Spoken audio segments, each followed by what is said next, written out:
Labor Day weekend is behind us, but it's left its mark on our market. Traditionally one of the slowest weeks of the year, this year is no exception as we reach over 3 months of inventory for the first time in 2025. We're going to talk about that and more in the Seattle's Eastside update.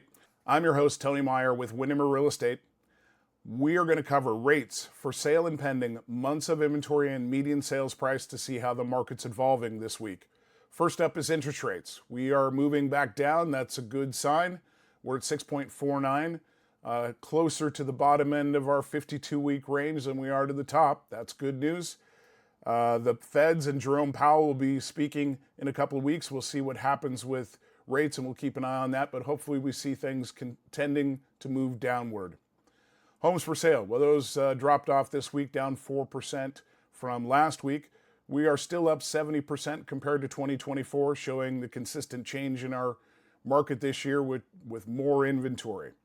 Our pending sales, they took a pretty significant decline from last week, down 17%. Lots of folks tied up with Labor Day weekend, getting kids off to school, all kinds of distractions. However, our pending sales are up 7% compared to 2024, so that's good news.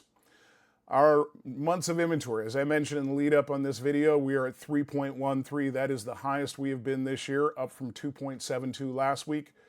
We were at 1.97 this week in 2024. Again, one of the higher points for 2024, and we're up 59% from that week last year. Our rolling 30-day median price sitting at $1,540,000 this week, down 2% from last week. But consistently, we're only down 1 or 2% week to week from the same week in 2024. So as much as people think this market has changed dramatically, it really hasn't. It's just different from spring. And that's the thing that needs to be driven home. So if you got questions about this marketplace, want to know best how to navigate it successfully, whether buying or selling, please reach out to us. If you've yet to do so, hit the thumbs up icon, share this video with a friend, and subscribe for our future updates. Have a great week, and we'll talk with you next week. Take care.